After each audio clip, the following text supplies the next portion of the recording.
Tell me when you want him to stop.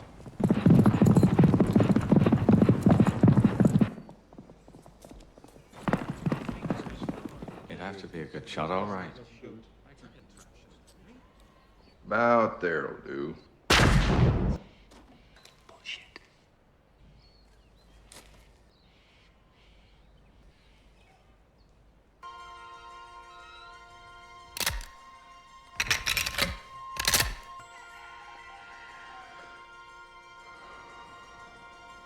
Are you quite certain, Mr. Quigley, that you wouldn't like the bucket a bit closer?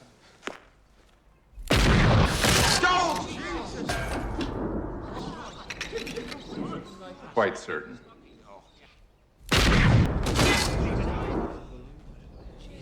Very impressive.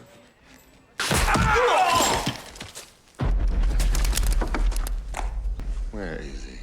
That bastard's been sitting up in the rocks all morning just waiting for two idiots to line up in his sights.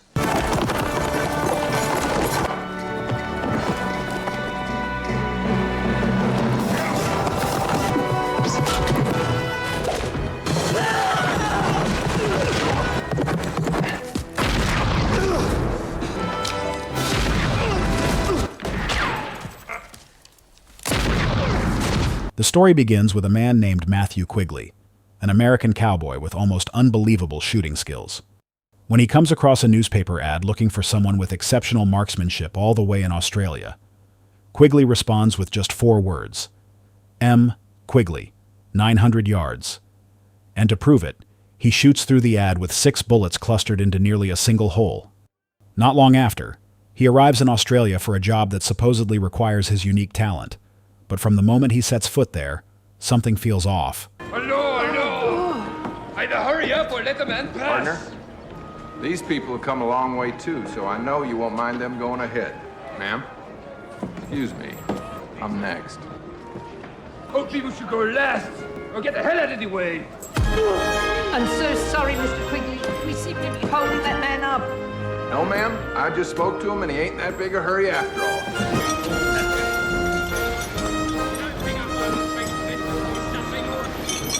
While looking for a horse to reach his destination, he stumbles into a confrontation where a woman is being forced onto a wagon. That woman is known as Crazy Cora, a strange name, much like her troubled fate.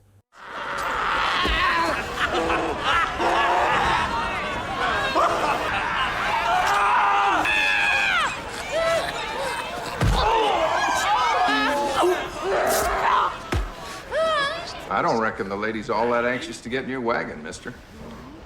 Roy? Oh, Roy, it's you! I'm not Roy, lady. Does Crazy Cora belong to you? Please take me home, Roy. Excuse me. Is everybody in this country as butt ugly as you three?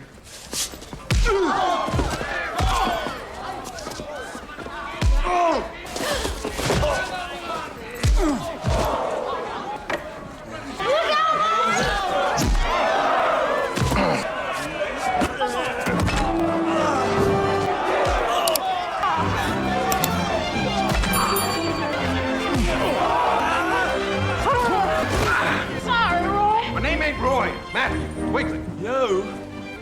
And you're the fella Marston sent us to bring back. Soon after, Quigley is taken to Marston's ranch. After more than 2 exhausting days traveling by wagon, they finally arrive. It's a vast property in Western Australia, owned by Elliot Marston. As soon as Quigley gets there, Marston wants to test his shooting skills to see if he really lives up to his claims. My advertisement simply stated that I wanted to hire the finest long-distance marksman in the world. Have I? Legendary shot. It's converted to use a special 45 caliber 110 grain metal cartridge with a 540 grain paper patch bullet. An experimental weapon with experimental ammunition. Let's experiment. Whitey, take that bucket and ride out until I signal.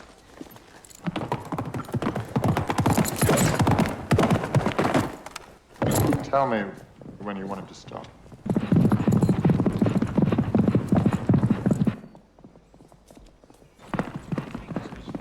It'd have to be a good shot, all right.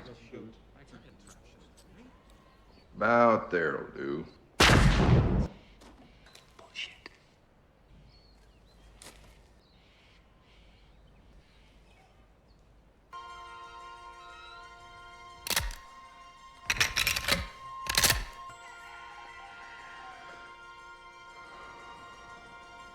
Are you quite certain, Mr. Quigley, that you wouldn't like the bucket a bit closer?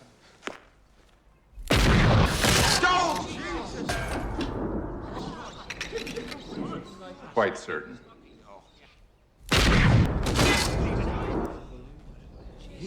Very impressive.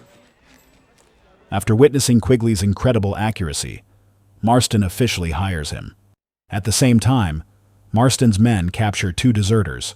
Without hesitation, he shoots them both dead. No explanation, no second thought. It's clear that, to Marston, human life has no value. That night, Quigley is invited to dinner. At first, the conversation is pleasant, but when Quigley asks about hunting wild dogs, as mentioned in the job ad, Marston suddenly shifts the topic. He begins preaching about progress, claiming that the Aboriginal people must be wiped out to make room for modern civilization. He then reveals the real reason: his parents were killed by Aboriginals, and now he wants to hire Quigley to exterminate them. That crosses a line for Quigley, and what follows is inevitable. What the hell? No, stay right where you are. No man knocks me out of my own house. Well, don't just stand there, get it. Has he got the rifle with him? He keeps it right beside him. I said, get him. He's just sitting in there with that big gun. Come, take the side.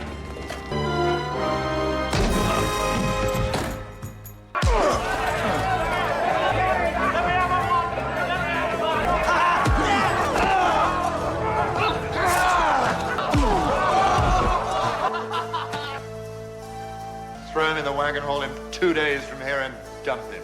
Let Australia kill him. That crazy woman. The next morning, Quigley and Cora are brutally beaten, tied up, and left in the middle of nowhere. But with a simple trick, Quigley manages to escape and quickly takes down the men guarding them. Got to go. What did he say? He paid him in gold. He's right.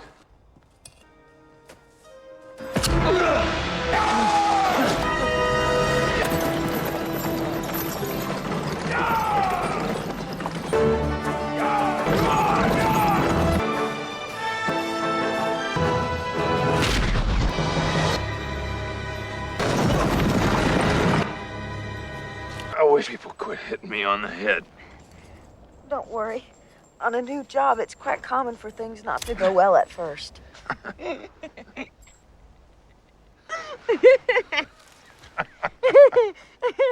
The 2 of them set out across the desert, trying to find a way out. But walking all day under the Australian sun turns out to be a deadly mistake. The heat slowly begins to break them down. Just when they're on the verge of collapse, they are saved by a group of Aboriginal people. The tribe shares food and treats their wounds, helping them recover. Over the next few days, Quigley realizes that these people are nothing like what Marston described. They live simply, peacefully, and only fight to protect their families when pushed to the edge by armed settlers. Here, Quigley also learns about Roy, and the reason why Cora ended up in Australia. Roy was hunting sage hens when the Comanches came. I grabbed the baby and a pistol and I hid in the root cellar out back. And I was real quiet, but then the baby started crying. I tried to shush him and suckle him, but he just wouldn't stop. So I put my hand gentle-like over my baby's mouth. Don't cry. Daddy'll be home soon. Sundown, Roy came home, but I was still afraid to come out of the cellar. I was afraid of what he'd do when he saw I smothered our son. He just buried the baby. He never said a word.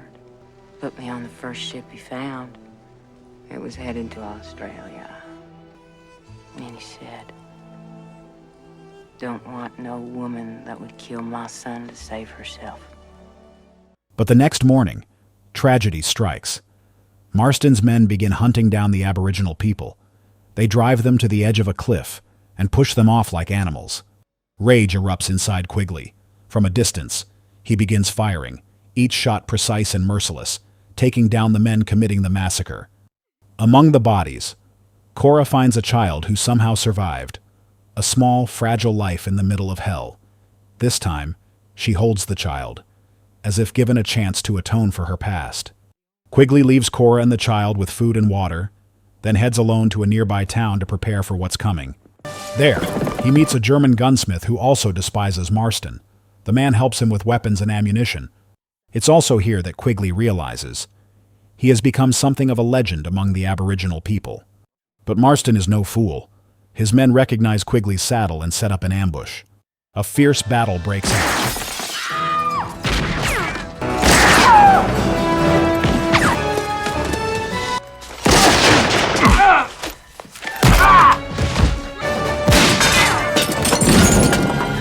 Quigley is forced into a burning door.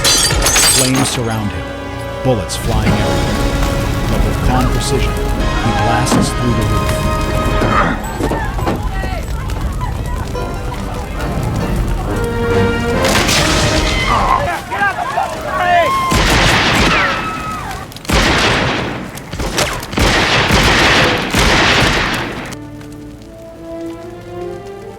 Excuse me. Escapes and eliminates all the targets. He leaves only one man alive to deliver a message.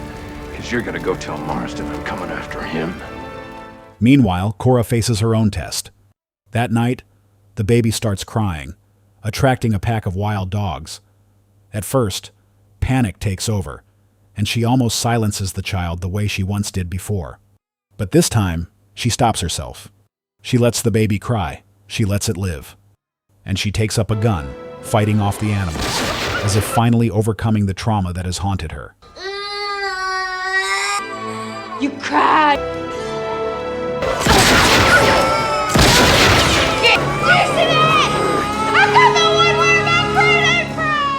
Later, they return to town.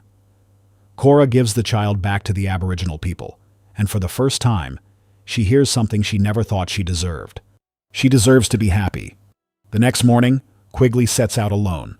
The final battle awaits. At Marston's ranch, from a high ridge, Quigley begins firing, each shot precise, cold, and unforgiving. Marston's men fall one by one.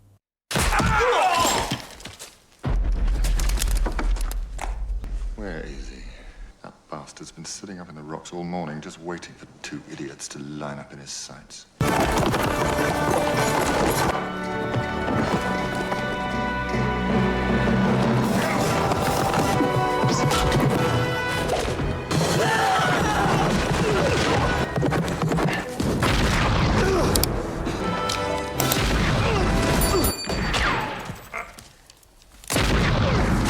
But this time, he's not untouchable. A bullet hits his leg, and he is captured. I got Quigley! Dragged back like an animal, Quigley faces Marston, a man so arrogant, so confident in his quick-draw skills, that he believes a long-range shooter like Quigley stands no chance in a close duel. But he's wrong. Now put his rifle on the ground in front of him. No! Throw it away. Go and get my second revolver. Stick it in his belt.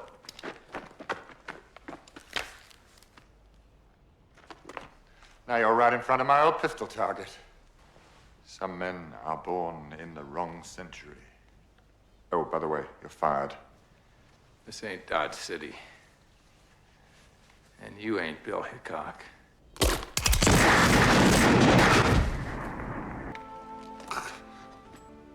In his final moments, Marston hears Quigley speak. Said I never had much use for one.